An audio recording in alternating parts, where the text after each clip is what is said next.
बदनसीब बच्ची की कहानी। रूसी शहर यारोस्लाव के निवासी 10 साल से अधिक समय पहले एक छोटी सी बच्ची के साथ घटित हुई एक घटना को कभी नहीं भूलेंगे। इसकी शुरुआत तब हुई जब एक पड़ोसी ने पास के घर में एक बच्चे के रोने की आवाज सुनी। उसने इसके बारे में ज्यादा नहीं सोचा और वही काम करता रहा जो उसे उस दिन करना था।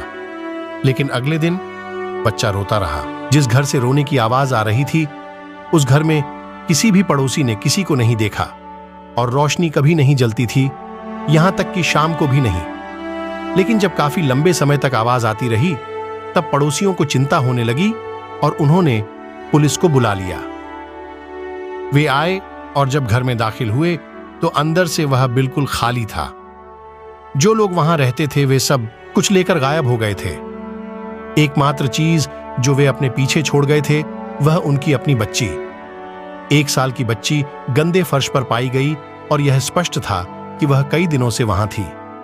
जांच से पता चला कि लड़की का नाम लिजा वेरबिट्स्काया था और उसके माता पिता पता नहीं कहां चले गए थे। कोई उन्हें ढूंढ नहीं सका। लीजा को अस्पताल ले जाया गया जहां वह कुछ दिनों में ठीक हो गई। उसी अस्पताल में एक महिला इन्ना निका रहती थी जो अपने बीमार बेटे की देखभाल करती थी। वो दिन रात अपने बेटे के सिरहाने बैठी रहती थी। लेकिन एक दिन उसने बगल के कमरे से चीख सुनी और देखने गई कि यह सब क्या है। उसने लिजा को देखा और उसकी मात्र प्रवृत्ति ने उससे उसकी रक्षा करने और उसकी देखभाल करने के लिए कहा। उस दिन से इन्ना रोजाना लिजा से मिलने जाती थी और उसके लिए कपड़े, खिलौने, खाना लाती थी। एक दिन इन्ना उस छोटी बच्ची से मिलने गई और देखा कि वह अब अपने अस्पताल के कमरे में नहीं है।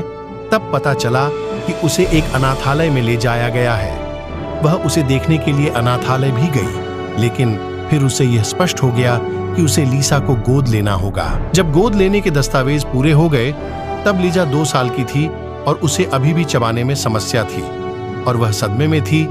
वह तेज आवाजें बर्दाश्त नहीं कर पा रही थी।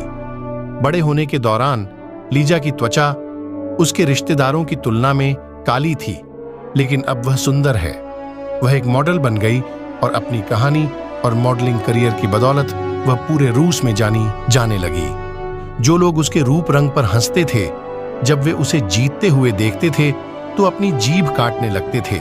एक किशोरी के रूप में अधिक प्रतिभा प्रतियोगिताएं वो जीतती गई। अब जब वह प्रसिद्ध हो गई है तो उसकी बायोलॉजिकल मां ने उससे संपर्क करने की कोशिश की, लेकिन उसे अनुमति नहीं दी गई। लीजा को उसकी मां का फोन नंबर मिला, लेकिन वह अभी भी सोच रही है कि क्या वह उससे मिलना चाहती है जिसने उसे छोड़ दिया।